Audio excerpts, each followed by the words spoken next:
के पश्चिमी राज्य राजस्थान में बधारा के पास एक छोटा सा गांव है अजीतपुरा। पहली नजर में ये गांव किसी आम गांव की तरह लगता है। सब ठीक ठाक, सीधे साधे लोग, अपने अपने काम करने वाले। पर जब इस गांव को करीब से देखा जाए तो इस गांव में एक अजीब सा राज छुपा हुआ है। कुछ है ऐसा जो इस गांव पे एक श्राप बन के मंडरा रहा है। पिछले कई सालों से एक अजीब सी और बेहद भयानक घटना हो रही है इस गांव में। हर अमावस्या को गांव में एक शैतानी साया निकलता है जो लोगों को उनके नाम से बुलाता है। पर किसी ने अगर जवाब दिया तो या तो वो हमेशा के लिए पागल हो जाता है, या फिर हमेशा के लिए लापता, या फिर उसकी लाश किसी नारियल के पेड़ के पास मिलती है। शाम होने को है और गांव के बीचों बीच कुछ लोग बैठ के कुछ खास और गंभीर बातचीत कर रहे हैं। ऐसा लग रहा है जैसे किसी बहुत जरूरी काम की तैयारी हो रही हो। चलो भाई, अब रात होने वाली है। पता है ना आज अमावस्या है। हाँ हाँ पता है। अब चलते हैं घर। ना जाने किस मनहूस घड़ी में हमारे गांव को ये श्राप लग गया। श्राप? कैसा श्राप? आप लोग भी ना कैसी कैसी बातों पर विश्वास करते हैं। ये बात कही है मनीष ने, जो कि कल ही अपने शहर से इस गांव आया है अपने दादा दादी के पास अपनी छुट्टियां बिताने। दादा दादी कई दिनों से उसे बोल रहे थे कि हमारे पास आओ और हमारे साथ वक्त गुजारो, इसलिए वो कल ही शहर से अपने गांव आया है। पर उसे गांव के बारे में ज्यादा कुछ नहीं पता। अरे मनीष भाई, तुम इस बात को हल्के में मत लो। गांव के कई लोग इस बात को झेल चुके हैं और झेल रहे हैं। तुम्हें पता भी नहीं है कितना भयानक है ये। पर आखिर होता क्या है? अरे कुछ नहीं होता। अब अपने अपने घर चलो सब। और हाँ मनीष, रात को कोई अगर आवाज दे तो घर के बाहर मत जाना बस। मुझे पता है तुम इन सब बातों पे विश्वास नहीं करते हो, लेकिन चोर लुटेरे भी तो हो सकते हैं ना गांव के आसपास, तो बाहर मत जाना बस। ऐसा कह के सब अपने अपने घर चले गए।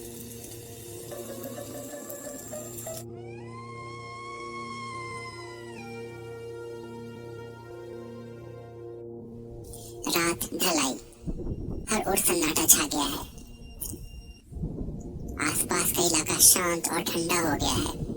कुछ कीड़े मकोड़ों की आवाजें आ रही हैं। सबको पता है कि रात को बाहर जाना सही नहीं है। धीरे धीरे रात गहरी हो गई। रेगिस्तान का गांव शांत हो गया। कुछ घरों में अभी भी लालटेन धीमी रोशनी में जल रही है। दिन में जहां इतनी गर्मी थी, वही इलाका अब रात को धीरे धीरे बहुत ज्यादा ठंडा होते जा रहा है। मनीष अपने कमरे में सो रहा था, पर उसे सिगरेट पीने की तलब हो रही थी। पर वो घर में नहीं पी सकता था क्योंकि घर में उसके दादा दादी भी थे। उसने बाहर ही जाके पीने का सोचा। रात को वो बाहर आया। बाहर आने के बाद उसे एक अजीब सी रोने की आवाज सुनाई दी। उसने देखा कि थोड़ी दूर पे एक करीब 8-10 साल का बच्चा बैठा हुआ है और बड़ी जोर जोर से रो रहा है। वो थोड़ी दूर आगे बढ़ा और मनीष ने उसे पूछा, कौन हो तुम और यहाँ क्या कर रहे हो? वो बच्चा फिर भी रोते रहा, पर अब धीरे धीरे कुर्राने भी लगा।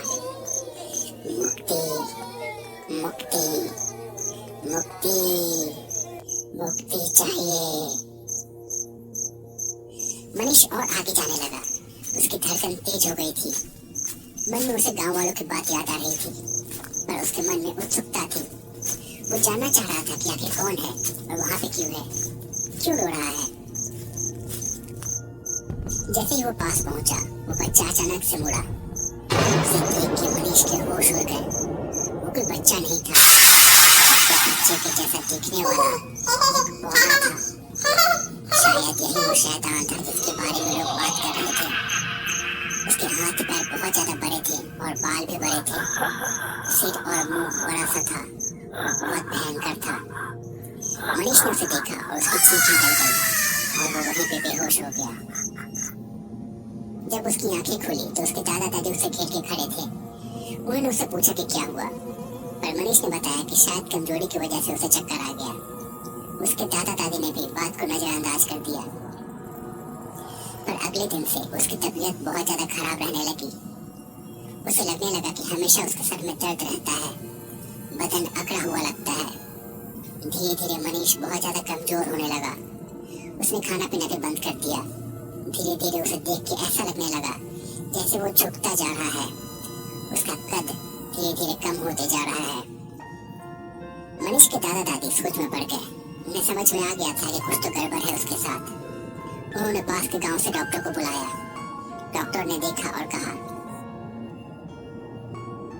समझ में नहीं आ रहा कि क्या हुआ इसे। सब चीजें नॉर्मल हैं, सारे रिपोर्ट भी सही आए हैं, पर फिर भी इसकी हालत इतनी ज्यादा खराब क्यों हो रही है। खैर, इसका ख्याल रखिए। कुछ दवाई लिख देता हूँ, समय पे देते रहिएगा। मैंने इसके लिए कुछ और भी टेस्ट लिखे हैं, वो करा लीजिए। मुझे उम्मीद है कि शायद इन दवाओं से ये ठीक हो जाएगा, वरना आगे के टेस्ट देखने पड़ेंगे। ऐसा कह के डॉक्टर वहां से चला गया। मनीष के दादा दादी उसे देखते रह गए। अगले दिन उसके दादा ऐसे ही सुबह सुबह गांव के सरपंच के साथ बैठे हुए थे। गांव में अक्सर लोग एक दूसरे के पास बैठ के बातें किया करते थे। सरपंच जी, मेरे पोते की तबीयत बहुत ज्यादा खराब हो गई है। समझ में नहीं आ रहा है कि क्या करूं। डॉक्टर को दिखाया, वैद्य को दिखाया, पर उन्हें भी समझ में नहीं आ रहा है। किसी और को दिखाना पड़ेगा फिर। उसकी तबीयत में कोई सुधार है कि नहीं? कहाँ कोई सुधार है? दिन पे दिन उसका शरीर जैसे गला जा रहा है। पता नहीं क्या हो गया है उसे। अच्छा, आपके बेटे की भी तबीयत खराब थी ना कुछ साल पहले? मुझे याद है कि उसकी तबीयत भी बहुत ज्यादा खराब हो गई थी। आपने किस डॉक्टर को दिखाया था? मुझे भी बता दीजिए, मैं भी उसे दिखा लूंगा। सरपंच ने थोड़ी देर सोचा और कहा, देखो, कभी कभी ऐसी चीजें डॉक्टर वैद्य के समझ के परे होती है। मेरे बेटे के साथ भी हुआ था ऐसा कुछ, पर तब मैंने कोई और रास्ता अपनाया था। और उसके बाद मैं एकदम चुप हूँ इस बारे में और कभी बात नहीं करता। पर अब तुम्हारे पोते की जान की बात है तो तुम्हें बताता हूँ। गांव के दक्षिणी कोने पे एक तांत्रिक है। आज रात को उसके पास चलेंगे, हो सकता है वो कुछ मदद कर दे। मेरे बेटे की भी जान उन्होंने बचाई थी।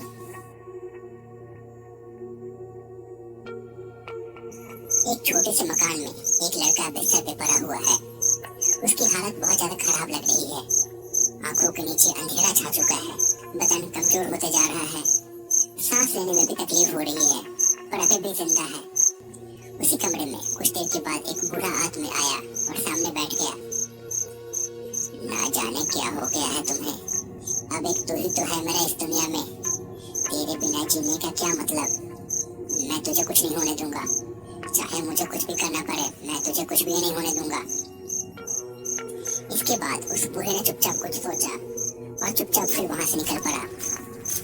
रात के सन्नाटे में धीरे धीरे चलता हुआ गांव के दूसरे छोर पे पहुंचा।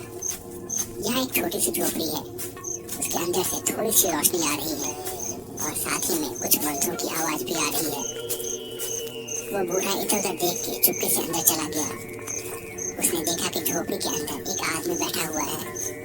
उसके सामने मोमबत्तियां जल रही हैं और कुछ निशान बनाए हुए हैं। एक नरमुंड भी रखा हुआ है वहाँ पे। पास में ही कुछ और सामान भी रखा हुआ है। वो आदमी किसी तांत्रिक के जैसा लग रहा है। ऐसा लग रहा है जैसे किसी बहुत ही गंभीर स्थिति में लीन है। बुढ़े ने उसके पास जाके कहा, महाराज महाराज महाराज, मदद कीजिए महाराज। बड़ी मुसीबत में हूँ, मेरा सब कुछ लुट जाएगा। बचा लीजिए महाराज, बचा लीजिए। उस तांत्रिक ने अपनी आंखें खोली और बोला, कहाँ से आया है? महाराज, अजीतपुरा का ही रहने वाला हूँ, आपके गांव का ही हूँ महाराज। बचा लीजिए महाराज। तांत्रिक ने उसकी बात सुनी और फिर आंखें बंद करके धीमी आवाज में कुछ मंत्र पढ़ा, फिर अपनी आंखें खोली। मैं समझ गया कि तू यहाँ पे क्यों आया है, लेकिन मुश्किल है, बहुत अधिक मुश्किल है। तेरा बेटा सच में बीमारी से ग्रसित है और अब बस कुछ ही सांसें बची हुई हैं उसकी। इसमें मैं क्या करूं? डॉक्टर वैद्य को नहीं दिखाया महाराज, सबको दिखाया। जयपुर से दिल्ली हर जगह लेके गया। आधे से ज्यादा खेत बेच दिए इलाज में, लेकिन सभी ने हाथ खड़ा कर दिया। अब बस आपका ही सहारा है महाराज, बचा लीजिए। तांत्रिक ने फिर कुछ और सोचा और कहा, देख, तेरा बेटा अंतिम सांसें ले रहा है, इसकी जीवन शक्ति खत्म हो रही है। एक काम मैं लेकिन ये प्रकृति के नियम के खिलाफ है और ये तामसिक तंत्र है। महाराज दया कीजिए, मेरे बच्चे को बचा लीजिए। मैं जो कुछ भी हो करूंगा आपके लिए, बस बचा लीजिए उसे। अभी उसने दुनिया भी नहीं देखी है ठीक से। तांत्रिक ने फिर कहा, इसके लिए मुझे किसी और की जीवन शक्ति छीन के तेरे बेटे में डालनी होगी। रह पाएगा इस मन के बोझ के साथ? बोल, किसी और के बेटे को मार के अपने बेटे को खुश देख पाएगा? मैं कर लूंगा महाराज, मैं सब कुछ देख लूंगा, मुझे सब मंजूर है, बस आप उसे बचा लीजिए। ठीक है, मैं करूंगा, पर तू गांव का सरपंच है, इसके बदले तुझे तेरी आंखें मूंदनी होंगी। मैं कुछ भी करूं गांव में, कोई भी साधना करूं, तो कुछ नहीं बोलेगा और इस रात का जिक्र किसी और से कभी नहीं करेगा। अगर किसी से तूने कुछ बोला तो तुझे पता है मैं क्या कर सकता हूँ। मुझे मंजूर है महाराज, सब मंजूर है। ठीक है, कल इसी वक्त आना फिर से यहाँ पे, मैं संभाल लूंगा, पर अपना वादा मत भूलना, वरना तुझे पता है ना मैं क्या कर सकता हूँ। हाँ महाराज, आपकी जय हो, आपकी जय हो।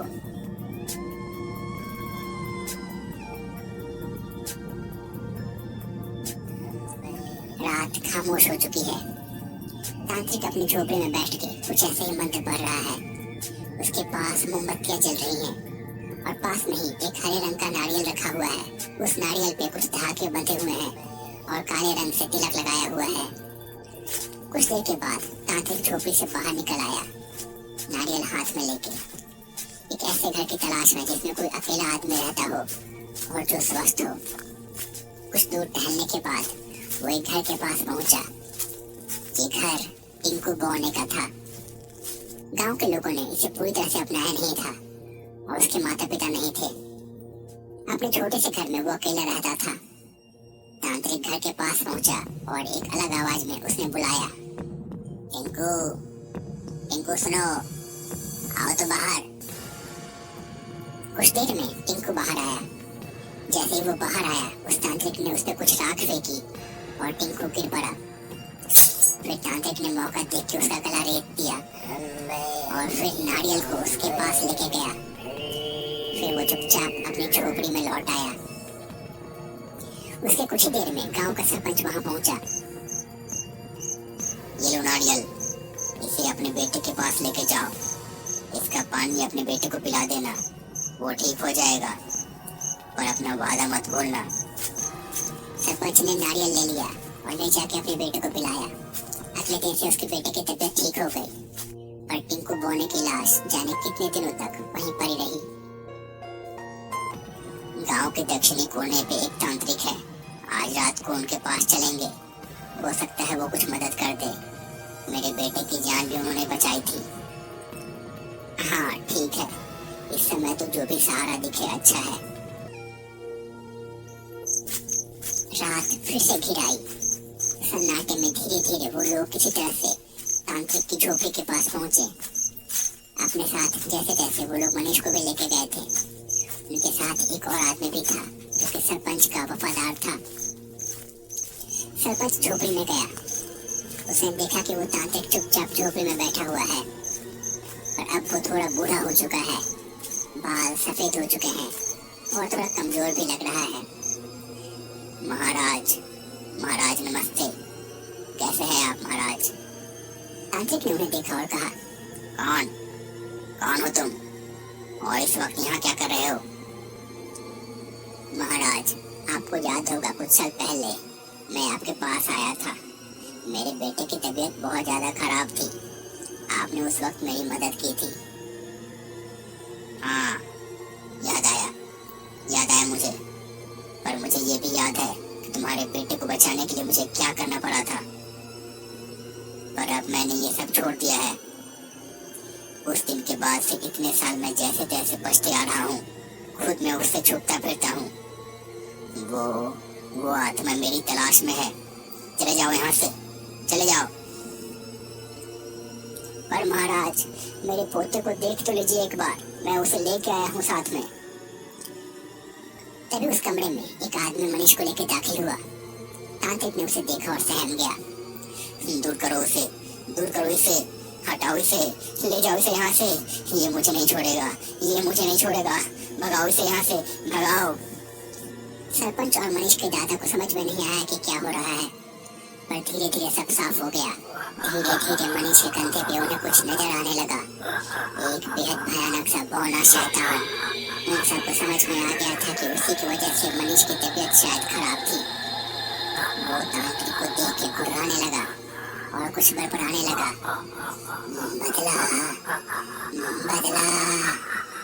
फिर अचानक से वो तांत्रिक की ओर झपटा और पल भर में ही उसने तांत्रिक को मार डाला, और उसके बाद वो हवा में ही कहीं घुल गया। शायद उसका बदला पूरा हो गया था और शायद इसी के साथ उसे मुक्ति मिल गई थी। मनीष को भी अचानक से बेहतर महसूस होने लगा और उसके बाद गांव में कोई भी घटना नहीं घटी। शायद इसी के साथ बरसों पहले जो तांत्रिक ने बौने के साथ गलत किया था, उसकी भरपाई हो गई थी।